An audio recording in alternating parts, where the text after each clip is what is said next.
the 14th source for all geeky and nerdy news and discussion, which means that you're listening to a podcast. For all intents and purposes. I am D. Bethel. And I'm Andrew Asplund. And we are your two overeducated, codependent nerd hosts, bringing you the things that we like to talk about, but filtered through inquisitive and critical lenses, in the episode for Friday, May 10th, 2024. I would like to personally apologize for the absence of an episode last week. My day job has been, as the kids say, busy. Yeah. I think just people say that. It's true, well, but you've been busy. Busy. Next week, I might also be busy, but we'll see how it goes. Yeah, We're no, here it's, this week. it's work and life get in the way as it ends up. And I just got jury summons, so June might be questionable as well, dear listeners. Oh, boy. At least I'm not a juror in the state of New York. Well, there's high-profile cases going on out there. Oh, right. That I don't want to be a part of. But we are here this week, and it's interesting because the last episode we had was very well regarded from the feedback I saw. We talked about Fallout, the TV show. I'm still not done with it, but we're making progress. You're like, what, halfway through now? We're getting there, Andrew. That's what matters. We just finished episode 6 of 8. Okay. So You're getting there. You're getting there. Yeah, still very good. But the funny thing is, even though we've had a week in between this episode and the previous one, I think we just want to talk about Fallout some more, because much like the world, like Andrew and I both have been bitten and are testing positive for Fallout fever. It's uranium fever, right? No, we got the Rads, Andrew. We got the Rads.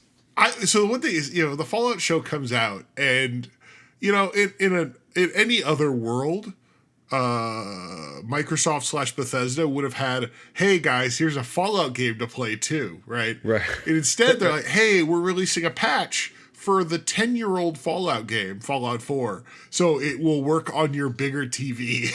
And yet they're also like, hey, but there is also a Fallout game for you, the one that no one ever played, Fallout 76. Fallout 7, which is 5-year-old game, right? So, right. But what's interesting is in the weeks since Fallout the TV show came out, at least on Steam, you can see like what's the most played game. Fallout 4 is in like the top 5. Concurrent users playing, with Fallout 76 in the top 30 and Fallout New Vegas in the top 50. So like people there's at least one day where all of those were in the top 10 at the very least. Yeah, I mean, people are they're playing Fallout, right? They saw this show and they're jazzed to play a game. It turns out the Fallout of the Fallout show is Fallout. Yeah. It's funny because, with Bethesda's release schedule, the next new Fallout game won't come out until 2077, Well, that's actually, I was thinking about that, because, Bethesda, despite being a very large studio, doesn't do a whole lot of, rapid development. Well, yeah, or concurrent development. Like we do, it's like the entire studio is working on Fallout 4, and then the entire studio is working, then moves on from that to Starfield, then is moving on to Elder Scrolls 6, right? And you say that, but I think they were kind of putting their cards in, pardon the pun, if you've played the game, like Fallout 76 is the next Fallout game. It's the next Fallout game. At least that's kind of how I bet they seem to approach it. Like, this is the game that people would glom onto and be like, and get their Fallout fix until they ever, and could perhaps even delay the need for a Fallout 5, because so they could work on, Starfield and Elder Scrolls 6. The interesting thing is, I think it's a long game for Fallout 76. Not like in terms of hours spent, but in terms of like when it came out to people actually discovering it in a sort of No Man's Sky kind of way. Like, what we know about, the popular culture knows about Fallout 76 is kind of more or less the disaster that was its release, which, no offense, is kind of the story of a lot of Bethesda releases. But because it was an online game, because it was actually them trying to do something new, there was an extra sort of sharp lens on it.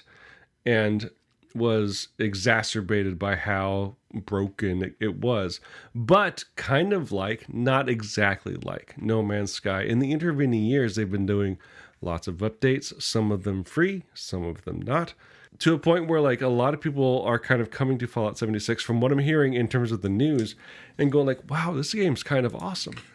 It's definitely where I think people are coming back and saying, oh, whatever, including people that played it when it first came out. Right. And we're like, oh, what? Okay.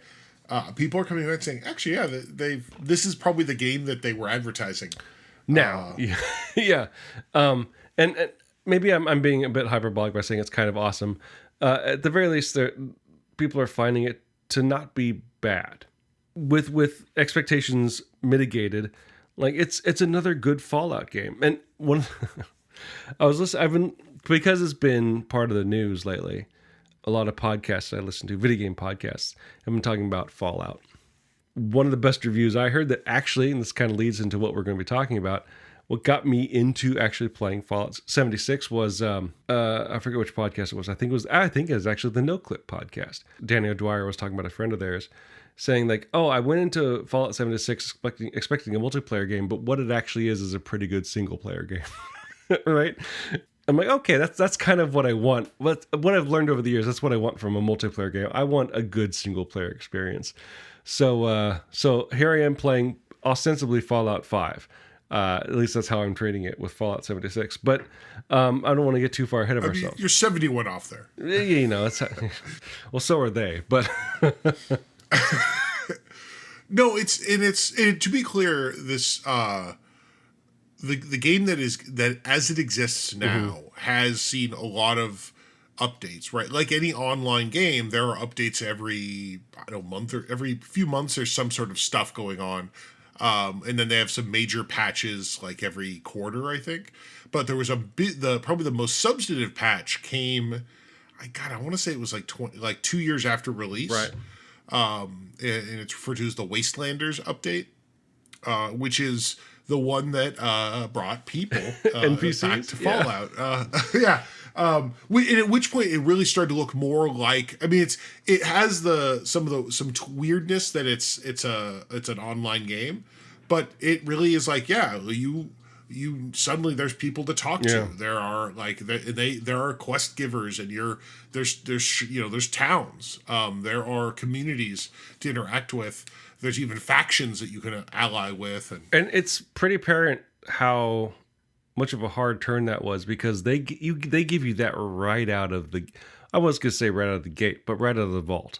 Like, you are interacting with people right away. Yeah. I figured that'd be probably the majority of our conversation. I mean, we've both gotten back into Fallout. Did you say you had started, you gone back into Fallout 4 a little bit as well? No, I was going to. I thought about it, but I was like, oh, I'll play 76, and then like that has fulfilled the Fallout urge for me for now. So we're both 76ers at this point, and you have the unique. And let's start with your perspective, because I think it's the more interesting one. As has been documented on the show, you got into Fallout 76 pretty soon after it launched, when it was just an empty wasteland, an empty Appalachia, if you will. And what has been your experience going back into Fallout 76, and what are the biggest takeaways for you as sort of like as you dip your toe into this pool for a second time? Well, there's definitely a lot. I mean, they've done a lot, right? It's been 5 years.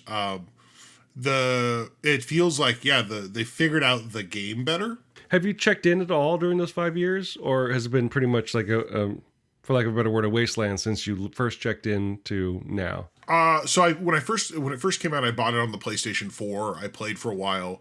When the Wastelanders update came out, it also was released for Steam, and I bought it on Steam. And I basically started it and played for maybe 5 hours. I was like, wow! In that 5 hours, it was like, oh wow, there's people, you know. But no, other than that, it really has just been like this 5-year gap, and so I hadn't really seen anything. It's actually almost 6 years, 5.5 years since the game came out. And it's weird because it isn't just, oh, here's some new places to go. It does feel different. I will say, playing the game there's less people just running around it. Like I remember being attacked a lot by other players when I first started. I have not seen that at all in the gazillion hours I put in the last 2 weeks. Where I also see like I don't see that people that often. Sometimes I do. Like you'll be really sometimes it's like, oh look, there's someone else's camp, and you're like, oh look at that, they've got, and of course it's always like, damn, they've got a really fancy camp, where I'm like, I don't have that. But also, there's a lot more things to do. There's a lot more, like the one thing I've actually found is there are a lot of events that pop up in the game. Will tell you, oh, there's an event, this thing. And usually there's one that's featured that you can go just pop into on your server. All it is just something that's happening somewhere on the map. Some of them are kind of, simple, like, I think one of the ones you find early on is the Vault-Tec agricultural facility. The Mr. Farmhands that run it have gone berserk, and they're attacking people because they're trying to compost people. Naturally. And so you just kind of go in and you have to, you shoot some robots and then do some other stuff. And it's like a cute little event. That's a simple one. There's more complicated ones. There's no option there for you going like, maybe they're making the right choice, these Mr. Farmhands. Or you can ignore it, There you I go. guess that's a...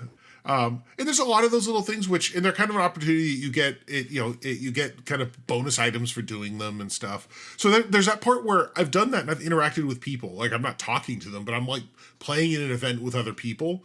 So I've done that kind of stuff. I've done a lot of the single player kind of just exploring the world. So yeah, I would say the weirdest thing is that I still see like the storyline that you follow from the original Fallout 76. Was it the missile silo thing? Well, it's the whole storyline is that you're following you're following the Overseer. Right. She's leaving holo tapes for you, and you're that's taking you through the Appalachia, but it does end with taking control of the missile silos. So that's the OG Fallout 76 storyline. Okay. Yeah. At least the original, like on its release, is you go through that, and it's actually interesting. I got to one of the silos recently, and they've added a tape. The Overseer has left a second tape now. Like there's the original one where she's like, "Oh, these are the silos. We need to get control of them, but I can't get in." Now there's a tape that says basically like, "You fools." Like I didn't expect you to start an arms race in Appalachia. But there's also now a storyline that like kind of takes those events and then the return of people to Appalachia, and that it's connected to that. Some of the things that you do in that initial quest line then also become something that you do later. So it is the idea that if you're playing the game, while the big parts, like the people being in Appalachia, that's just done, some of the big story beats are still kind of connected to your play, right? So like, not a big spoiler, one of the things you end up having to do is inoculate everyone from the scorched plague. Oh yeah. And that's something technically no one's inoculated until you do it, in your game, right? So from your perspective. So I kind of like that it still feels like I'm playing a game. It's not quite the same, right? Like when I started this new game, it wasn't empty like it was, right? But that's fine. I don't need to replicate that experience. Yeah, the Scorched were an interesting addition to the Fallout lore. I'm like, hey, it's ghouls, but they're shooting at me. Ghouls with guns. Yeah, this is uncomfortable. So yeah, I also jumped onto the Fallout 76 train. Choo choo. Choo choo. Honestly, mostly spurred by that comment I heard. I think I was on the No Clip, I think they call it the Crewcast podcast. No Clip being a video game documentary YouTube channel and Patreon, which is well worth the support.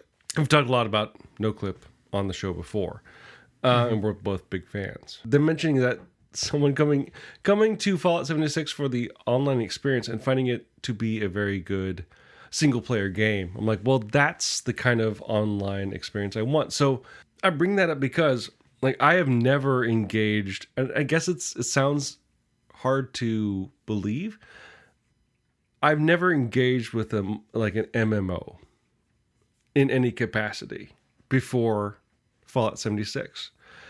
The closest I've come to was engaging with some online multiplayer, aspects of otherwise single player games. I think of Mass Effect 3, right? Where as part of, at least in the initial release, part of the gameplay incentive was you could improve your single player experience by playing multiplayer rounds. Right. Other than that, I've played like the Transformers games, War for Cybertron, Fall of Cybertron. I've taken my personalized Transformer and shot some people and turned into a car. That was pretty exciting.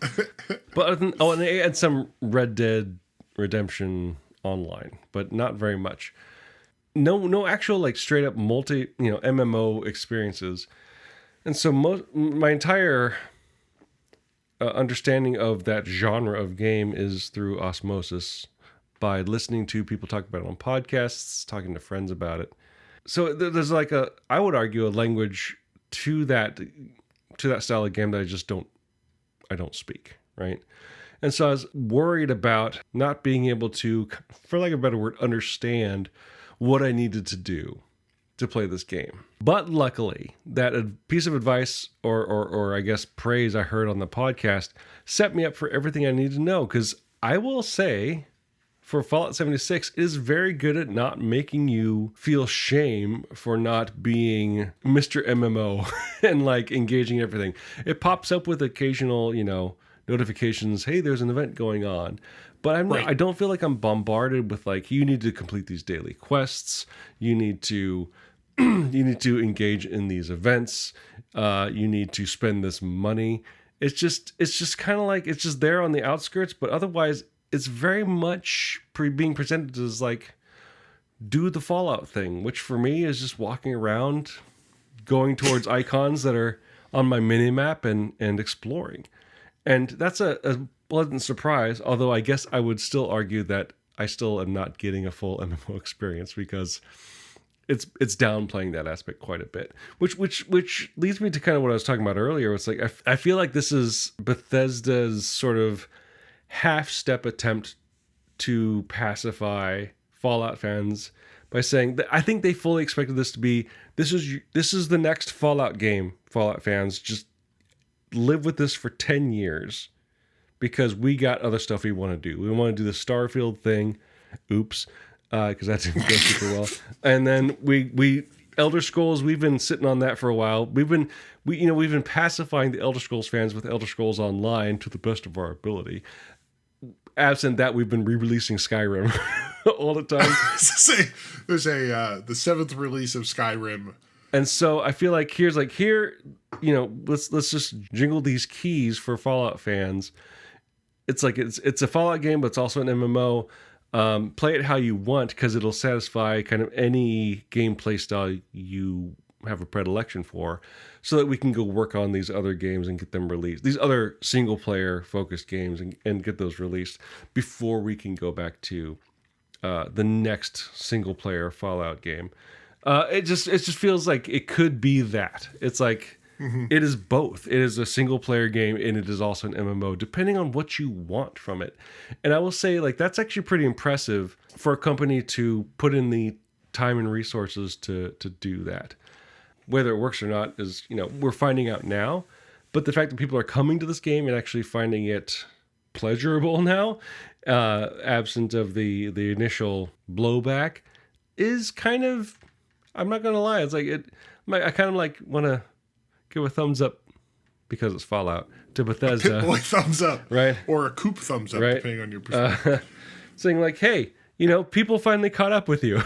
Well, and the one thing I will say, I don't think it's really as much an MMO. In so much that really, I think servers only have like 16 right, or 20 people on them at a time. So it's not like World of Warcraft or whatever, where that you're in Azeroth or Baron's chat and there's 500 people. But I will say that the experience, recently I don't have any Steam friends that are playing it, but currently, but I do know when it if we could have PlayStation Steam crossover, that'd be great. But PlayStation is Sony's very bad at that, as recent news has been. Well, Fallout 76 is of course not crossplay capable. Probably because when it came out, that was still not something people were doing as much. And also probably because they're still using an engine from 2003 or whatever. But yeah. Well, yeah, there's a lot of yeah. But what I will say is when it did come out, I was on the PS4 and I had several friends who also bought it, and I'll tell you, like, we played multiplayer Fallout, and Really? it was actually kind of cool. Nice. Like, it was cool to be able to go, like, imagine you're gonna go bebop doing, exploring Appalachia, and I just come in and like, hey, I'll come with you. Right now, there's the two of us bebopping, skipping down the road as Fallout buddies. Yep. And that is actually something I think is kind of the neat thing about it that I actually like. That is a unique Fallout experience that that the other games just don't do. Is that, yeah, while you're playing, I can come in and play with you, and we can, and honestly, some of the challenges are designed it helps to have a friend, right? I will say, like, sometimes you're like, you do the thing, and like, oh, that's too many guys, and oh, I'm dead. Like, boy, it would have been nice to have backup, right? Yeah, I've seen my fair share of swarm of ghouls or swarm of super mutants where I'm like, shit. But yeah, but that kind of idea of having, someone to play with and make it, and then you could, share resources, you can hang out at each other's camps, you can play musical instruments together, which is a weird thing, and there are an unusual number of instruments too. So, and I think they all sync to play a song. That's like Outer Wilds. I'm not sure if that's true. Yeah. But yeah, there's like 8 or I keep seeing it, like, I've never seen that before. Like, there's a steel guitar, there's a banjo, yeah. Yeah. Here's a hurdy-gurdy. I found weird. So yeah, I know there's something about that is the thing that, and I think that's what they really were trying to do. Like, that was the experience, I think, when they originally tested the concept. They thought, wow, this is cool, playing Fallout with your friends. And I think it's since gotten a bit cooler because now it feels more like playing Fallout, right? The biggest problem I've had with the game is, like, on the title screen, the music is kind of decidedly on Fallout. Like, it's like jazzy noir. Reminded me of like LA Noire or that Black Sad game I was playing more than, the boppin' kind of 1940s pop music we were hearing with previous Fallout games. It's because it's the Atlantic City music. So you've never seen the opening scene for when it first came out, when it was actually just playing a variant on the Fallout 4 theme, like it was the Fallout 76 theme, and it had shots of Appalachia. Oh, okay. Yeah. Well, and the thing is, and this is for context for those who don't know, in the last, I think, year or two, they have this concept they call expeditions, where basically there's a group in Appalachia that's now returned called the Responders. And they're the help people group, i.e. the ones that Andrew likes, right? Yeah. They're the people who are trying to just like help people survive. And the idea is that they have a vertibird that can travel long distance. And so their expeditions are just, it doesn't crash, right? It's an opportunity to go to other places to do little like mini quests. So it's like you do a little. So the first one they did was the pit, where they have I think there's 2 different like scenarios you can go to the pit to do, and now they've done Atlantic City. So it's a nice change of pace of like, hey, you're gonna go do something else. It's like I said, it's like you don't build camps there. You're going to visit. You're a tourist. A tourist with heavy weapons, and it lets them kind of add more kind of. I can imagine someone said, like, wouldn't it be cool to talk a little bit about this place without having to do a whole game, right? Sure. And the idea is, what does Pittsburgh look like 25 years after the bombs fell? We know what it looks like 200 years after the bombs fall. Very bad. What's it look actually. Like? How does it get there, right? And then Atlantic City, how does that look, right? What's going on there? And they really, the game, the one thing they've done, they've really leaned into. It's probably actually like kind of the opposite of how it would really work, but they really leaned into, the bombs just fell. There's weird shit everywhere.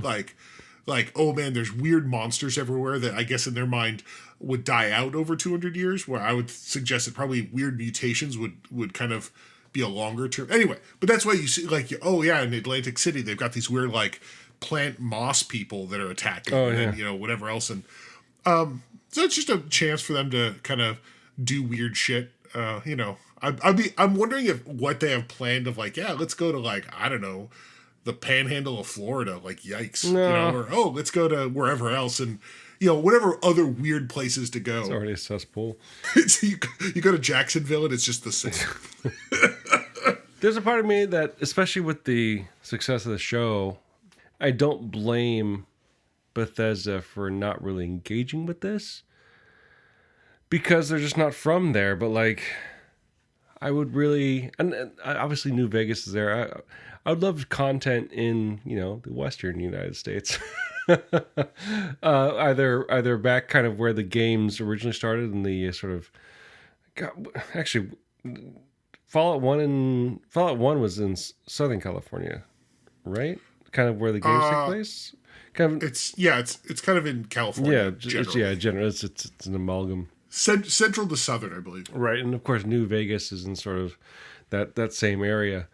The Mojave. But like we could Bethesda call us. We could be consultants if we want like a Northern California, Pacific Northwest kind of realm here. We could work something out. We just get rid of Oregon. Oh, I have notes about what's Fallout Seattle. Right. I've thought about that a long time. I mean, California's already kind of like to a certain extent been done a lot because I think Fallout 2 went into more Northern California. But yeah, Seattle. If anyone wants to see like a place to do, like if you think about it, right, you've got the Space Needle, is just there. And you've got because that fits, and also it's it's whatever. Plus you've got all sorts of like there's a Navy base with nuclear weapons nearby. There's whatever. There's you've got a major technology company, a pastiche of Microsoft, right? You've also got Boeing, but just these kind of companies that would just fit in like places to go, things to interact with, weird shit. It's weird. Oh. All the ghouls have big butts, and I just can't right, and that's of course someone has to put in this weird, this weird right. guy. The leader of this fucking survivor cult is just some joke on Sir Mix-a-Lot. Oh man, he runs the radio, and it's all just rap music about butts. About butts. Rads and butts. Yeah, so we got ideas, Bethesda. He's a really smart super mutant who raps about big butts. Indeed. I don't have a lot to report from my experience with Fallout 76. I'm only about an hour in, but I'm definitely with Fallout 3, Fallout 4, New Vegas to an extent. I never finished New Vegas, but like with the main Fallout games, I was always kind of like I was always focused on the main narrative. And then once I was getting through the narrative, I saw like, oh yeah, there's a world out here. Let's start exploring. I feel like with 76, I'm just kind of, I see the objective points, and maybe there's, especially since I'm fresh out the vault, maybe I'll hit up the first couple just to kind of get some progress and maybe get some new equipment and weapons and whatnot. But I'm really more like, I just want to go explore the world around me. And I think being as close to an MMO as they've made, I'm not going to say that it's more rewarding, but like it's kind of par for the course. And so I'm kind of looking forward to Fallout 76 being I've got maybe an hour to kill. Maybe there's no other games I want to play. Let's just go hunt down something that's on my mini map and, fill in that gap on the map and clear out that building and that kind of stuff. I will say that part of Fallout, right? There's different things in Fallout, like different kind of game mechanics, if you will. They're just exploring, and like in Fallout 3 and Fallout 4, when you just like you find a random building and there's like a little story in that building. That's a big part. I feel like that is the map is huge, right? Yeah. There's a lot of Appalachia, and the idea that is just something that happens. Like you just be bopping around and you find this thing, and then you find out there's a whole bunch of stuff going on with it. You're like, oh, cool. I just ran into that.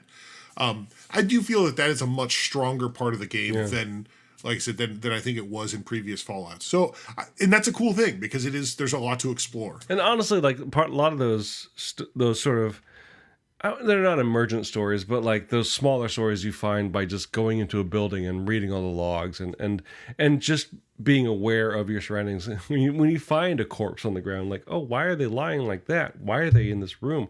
Oh shit, this is a sad scene. This is a sad final moments of this person's life once you put all the pieces together. Like that's always kind of been the Fallout experience for me of that, teaching me how to actually look around instead of just burrowing through a building and getting all the stuff so I can sell stuff and make more money or level up. And especially like you said, with a huge map like this, and it being more exploratory in nature, that's the thing that's exciting me more about playing Fallout 76 than the actual story. Nothing against the story. Again, find the Overseer, lock down the missile silos. That sounds cool. Unlike a lot of games I play, single-player games, story-focused games, I'm not going to push myself to finish the story. I want that game to be there to just kind of, satisfy a need to explore. Like you said, to further the story as I find it, which is one of the actual great things about Fallout in its own right. Like it's a game that rewards you for being just curious instead of like, did you do all the things and are you the strongest ever? Right? Mm-hmm. Anyway, Fallout 76 is a promising game. I'm glad it's finally getting the attention I guess it's due, because you were never like a champion for it, but we're never down on it. From what I remember of you talking about it, especially in its early days, you're like, yeah, it's a Fallout game. There's nobody in it. Yeah, it like I played it. I didn't play it that, I probably put, 40 hours into it. But you didn't hate I had it. fun, Yeah. but I remember the memories. Some of the stuff that I remember the most was like when my friends and I were playing together and we were just, doing whatever. Like actually on my PlayStation, I can go recover photos I took in game after I think it's the three of us in front of a dead Scorch Beast. Which the joke is the Scorch Beast was so past our level that there's no way we could have killed it on our own. But we actually utilized a high-level defender robot at a location that actually did most of the work, and then we just kind of popped a few rounds into it, and then when it died, we got credit. And now I gotta worry about Scorch Beasts. Thanks, Andrew. Oh yeah, oops. So Fallout 76, apparently good times, yeah, and good on Bethesda for getting some real good marketing for people to go back and check out their quote unquote failed game, which is now being very widely played and well regarded. It's a kind of success story that people are talking a lot about No Man's Sky. I don't know if it's that much of a turnaround. Again, I'm also reminded of Final Fantasy 14, which they shut down the servers and rebooted literally the whole thing. It's not on that level, but it's definitely a kind of make good story that is nice to see. And for better or worse, kind of shows maybe that Bethesda knows what they're doing. The world has to catch up to them sometimes. That's not to apologize for any of the bugs and the programming errors or their lack of ability to update their fucking engine, but they do seem to know what they're doing. And I was listening to a podcast that was talking about this aspect of it, where Bethesda kind of, after a while, Skyrim kind of brought it to the forefront, but then, Fallout 4 and 76 really made Bethesda a target for internet hate, for lack of a better word. And I am not here to defend a corporation, but people just wanting to shit on them because they're Bethesda and they make big games. And in a way, it kind of feels like, yeah, no, guys, they know what they're doing. Chill the fuck out. and not that Fallout 76 didn't need work. It obviously did. All Bethesda games need work. But in fact, most of them still do. But it did make me kind of wonder. I think that I'm remembering the conversation I was listening to was talking actually in the context of Hades 2, the upcoming sequel to Supergiant hit roguelike Hades. How if Bethesda had maybe done what do they call it? Like not an early release, but like a early access version for 76. Maybe that would have turned the tide around a little bit, so that the fandom wouldn't have jumped on with claws out, right? I mean, let's be honest. They basically did an early access. It's called the release of Fallout 76. Right. But charging's full price for it. But yeah, no, I think it is like if they'd made it clear, or like that somehow communicate, look, we don't think we're done with this. We want to add a lot more to it. But I also think that it should be implied with video games at this point. Well, especially one that's going to be online for a while, right? But I also think that they didn't necessarily realize how, because like if you watch the no clip that was done when the game was coming out, they, I think, really thought that what they had was really cool, and I think it was a good start. I don't think the idea that there was no one in Appalachia, I don't think they thought that was a problem. Right. Like, I don't think they realized how much that would actually bother people. That like, wow, you literally made a wasteland filled with nobody. And that's actually the thing, because with the recent interest in Fallout 76, the No Clip YouTube channel has its own podcast, and so the documentarians that made that documentary on Fallout 76 have been, specifically the head of the company, Danny O'Dwyer, has been forced to contend with his feelings about being kind of on that hype train, for lack of a better word, making that documentary. And like, how does he feel about that documentary? Are his sort of new feelings of like, hey, people are getting it. Are those justified? Are they valuable? Are they earned? And basically his answer is no. But if anything, it's because they make good documentaries. Sure, I've been playing Fallout 76, but the thing that playing it and hearing people talk about 76 has gotten me to do is to actually go back. I really want to watch that documentary about the making of 76 that did. I never watched it because I think it's a multi-part documentary. I watched their documentary that was... part of it's about Bethesda and then the other part's about 76. Right. I watched the history of Bethesda, which was fascinating in its own right. And I actually want to watch that again. But now I'm all on board to see what the original design doc of 76 was like, so I could compare it to the experience I'm having now. Just on an academic level, it seems fascinating. Despite the fact that war never changes, Fallout is always changing and adapting, or is it? Or are we just adapting to meet it on its own terms? I don't know. Who knows? But get Ron Perlman in the game and in the show, and we'll be good to go. Mm-hmm. So if you, dear listeners, have any thoughts about the topic we discussed this week, feel free to leave your thoughts as comments on the page for this episode at forallintents.net. You can also post your comments or engage in conversations with other listeners on our Facebook page. You can also find us on the social media sites that Andrew and I frequent, which means you can find me on Instagram at DBethelComics, and you can find Andrew on Mastodon at ProfoundDark at Dice.camp.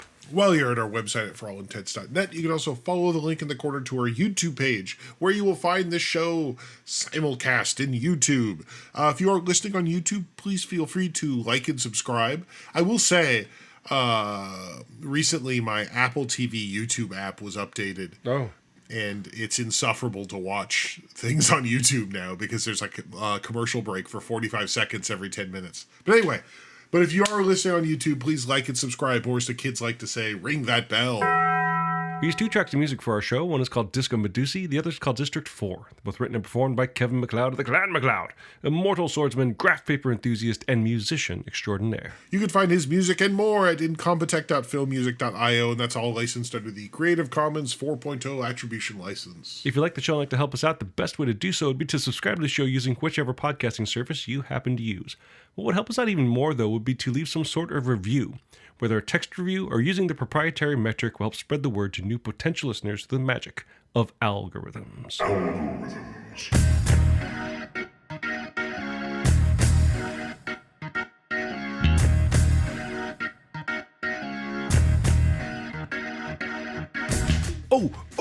Oh, this is actually really interesting. As of the time of this release, I don't know if another episode has come out yet, but very quick Week in Geek. Speaking of No Clip, they've released a new podcast series for those that are interested. And like I said, the main proprietor of NoClip is an Irish journalist named Danny O'Dwyer, and he released a new podcast series through the NoClip name called Dear Dwyeries. You know what? Whatever. But he gets to make these little mini audio documentaries, interviewing developers about games they've made, that are obviously interviews interspersed with commentary and some music and stuff like that. And they're very good. Like I said, as of this recording, I think only the first episode has come out, but he's interviewing the developer of Balatro. And it's a very fascinating little interview. So you can find out on whatever podcasting service you happen to use. It's called Dear Dwyery, and it's Irish, so you can probably guess how it's spelled. Yeah, I think you can find it through just the NoClip links as well. NoClip is doing really interesting stuff. I would take a minute here to really recommend just perusing their archive on YouTube. It's fantastic, interesting documentaries that cover a variety of games that you should be able to find something that is interesting to you at the very least. You recommend NoClip as well. Yeah, no, I actually I liked watching them on my Apple TV until it stopped every 10 minutes. I mean, it's something recent, and now it's to the point where, like, I don't know how to turn it off. So until Andrew is able to turn you off, dear listeners, I'm D. Bethel. And I'm Andrew Asplund. For all intents and purposes. That was a podcast.